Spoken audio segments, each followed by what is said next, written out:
In this lecture, we'll be examining one of the most important topics in the course, the relationship between the time response of a linear time invariant system and its frequency response. So first, let's remind ourselves what we mean by time response and frequency response. For time response, we'll be looking at how the output changes in time in response to an input that is a unit step. And for frequency response, we'll be looking at the gain and phase of the output with respect to the input when the input is a sinusoid. So what we are trying to understand is the relationship between the two graphs shown on this page. The first one is the response to a unit step input. We see y changing as a function of time. And the second one is the frequency response or Bode plot for the system. What is the relationship between these two graphs? We know that both of these graphs can be found if you're given the transfer function.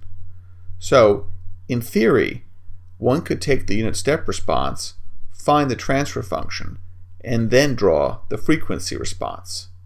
Or vice versa. You could start off with the frequency response, find the transfer function, and then from that find the unit step response. So obviously these two curves are related to each other. But we are interested in more than just how to do calculations. We are interested in the trends. If we were to say, make the time response faster, how would that affect the frequency response curve? To get an understanding of these sorts of problems, let's look at an example problem that we'll tackle at the end of this lecture. In this example problem, we have a spring mass damper system. The spring in the system is going to be replaced by another spring so as to increase the resonance frequency of the system. Your job in this problem is to sketch how the response to a unit step changes when the spring is replaced. We'll return to this problem after we examine the relationship between time and frequency response. In this lecture, we'll examine three things.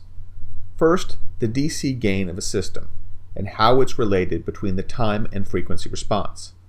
Second, we'll examine the relationships for first-order systems. And last, we'll look at second-order systems.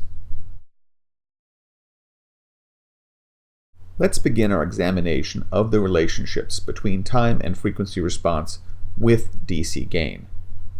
Here I show the unit step response of a system and the frequency response, and I denote the DC gain on both plots. You'll notice on the unit step response that the final value of the output, the steady state value, denoted y subscript ss, is equal to the DC gain of the system, denoted g sub 0. On the frequency response curve, you can find the DC gain at low frequency, here marked as 0.1 rads per second. This is where the curve starts off on the frequency response plot. So you can see if I give you one of these two plots, you can immediately find the DC gain of the system. And from that, you automatically know something about the way the other plot looks. Let's now look at this relationship in the case where the DC gain is 0.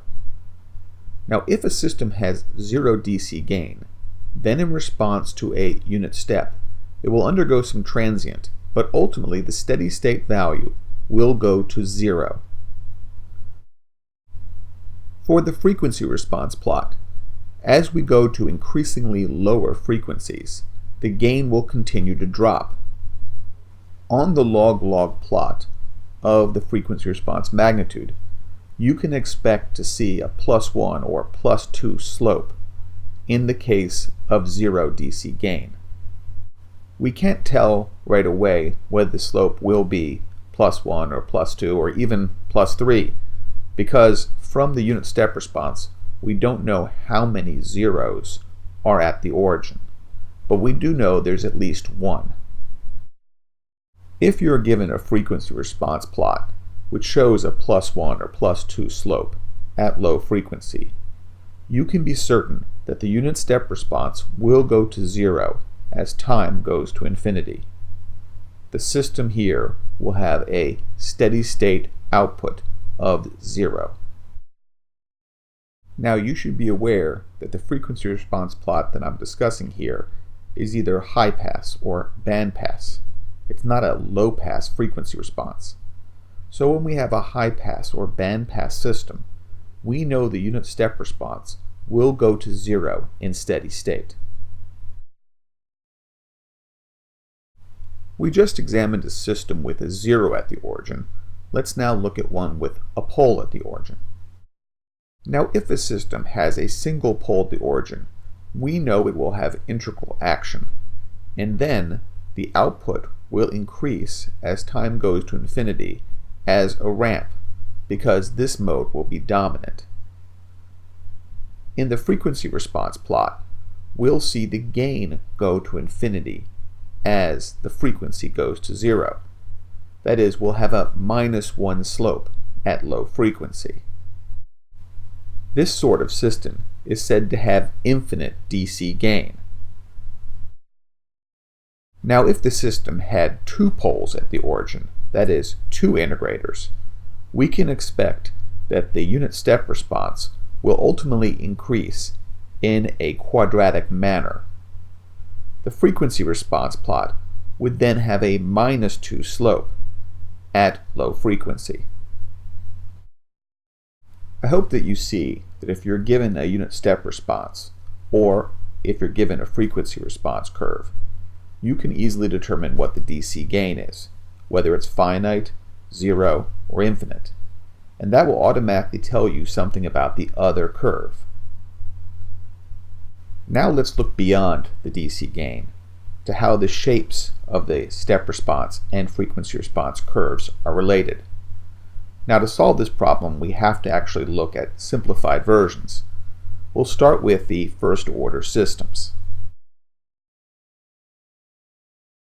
We'll examine a stable first order system with a DC gain equal to G sub 0 and a time constant equal to capital T. And here I've shown the unit step response and the frequency response in this case.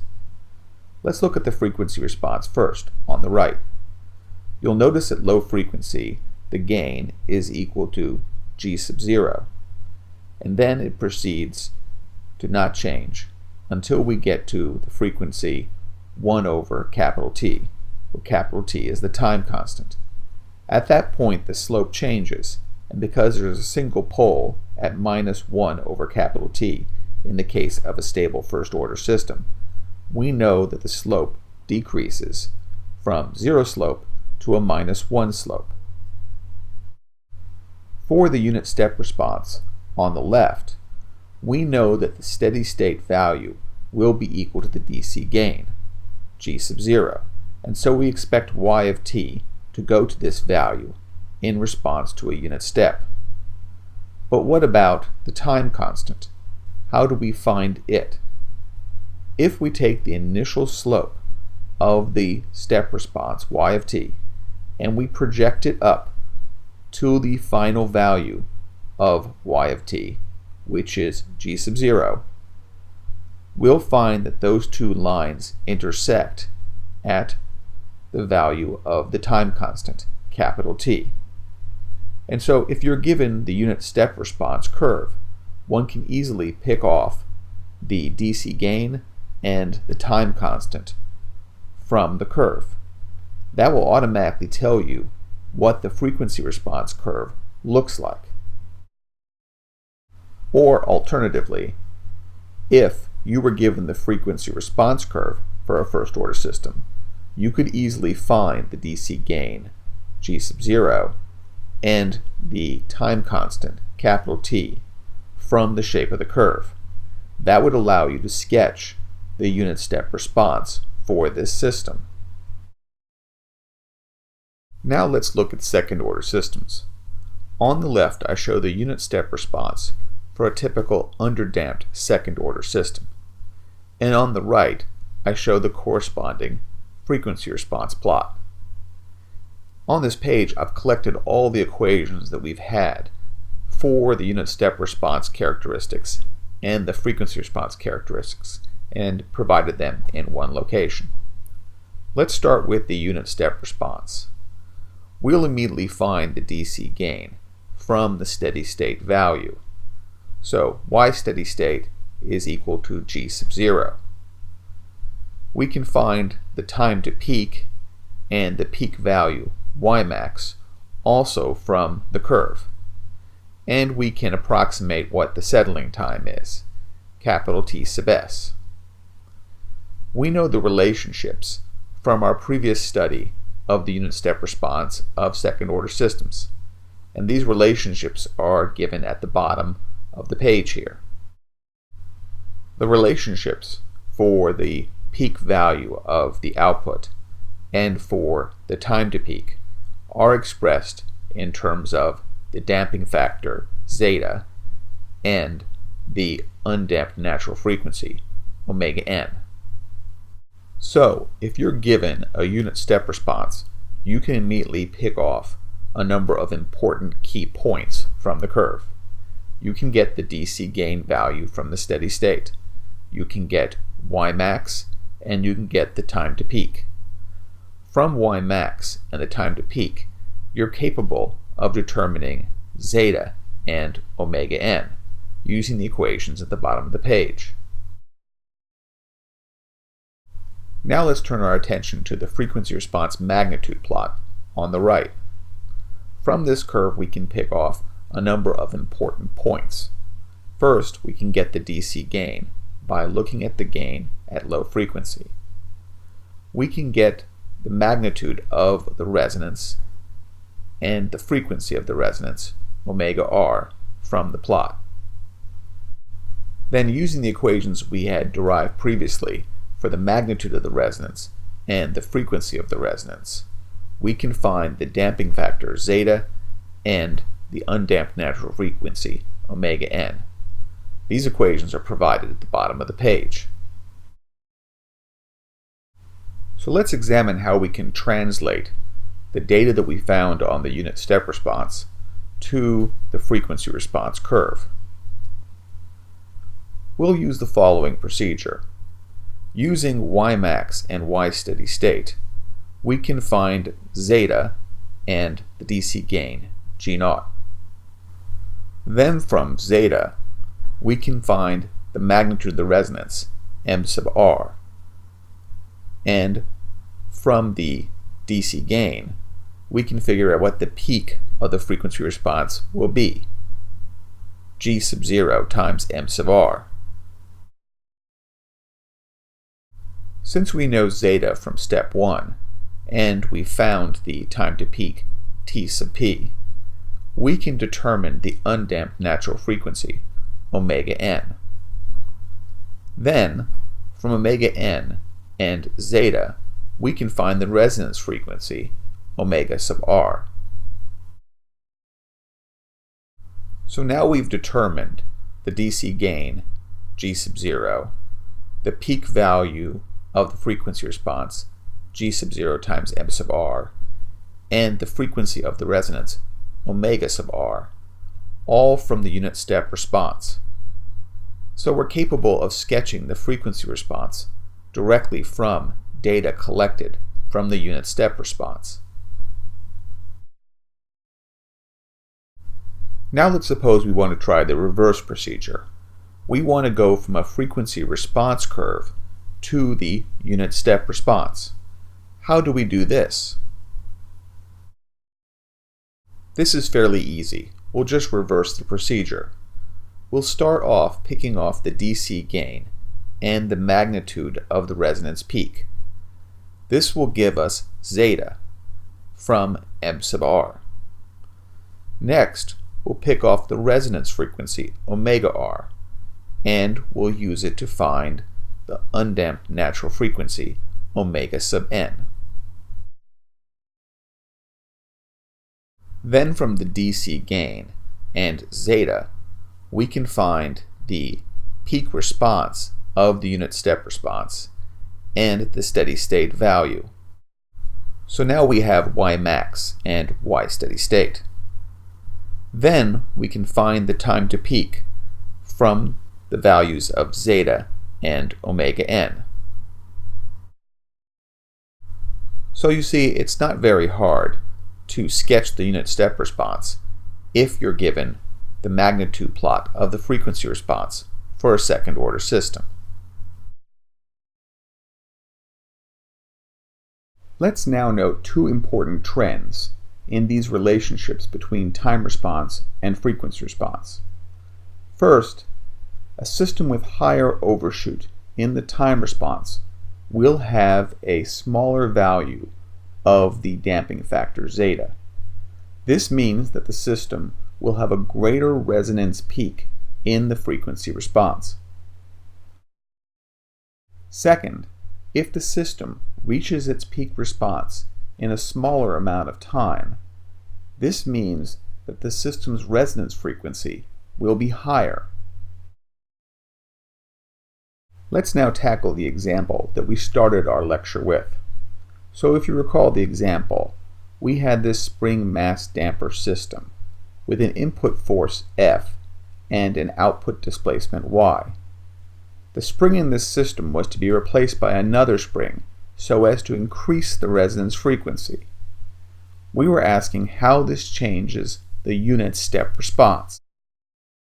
So the first question in your mind should be, how do we change the spring constant K?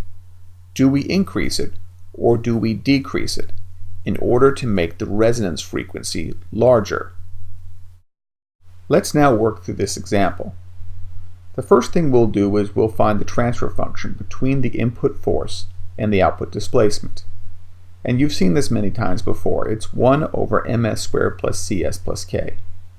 So now that we have the transfer function, we want to figure out how changing k influences the resonance frequency. To do this, we first need to relate the m, c, and k to zeta and omega n, because we know that we can find the resonance frequency from these two numbers. So what we'll do is we'll write our transfer function in the standard second order form. If you recall, the denominator for that will be s squared plus 2 zeta omega n s plus omega n squared. And you've seen this written before. We've equated 2 zeta omega n to c over m, and we've equated omega n squared to k over m. Now if we decrease k, we'll be decreasing the value of omega n. And if we increase k, we'll be increasing the value of omega n. Also note that if we increase omega n and hold c over m constant, then zeta must decrease. So increasing k increases omega n and decreases zeta.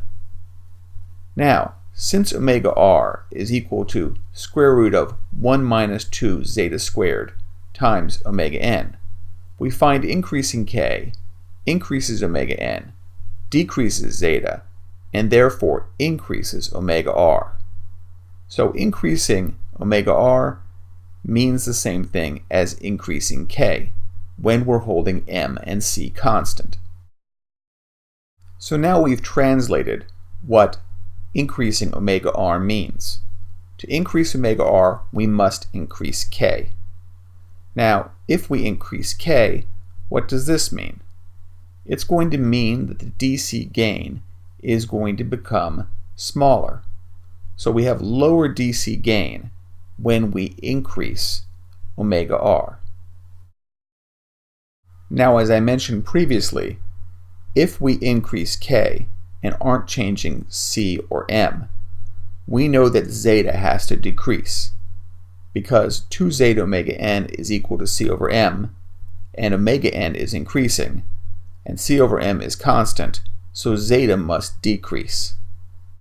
So, in terms of our time response, what does lower zeta and higher omega n mean?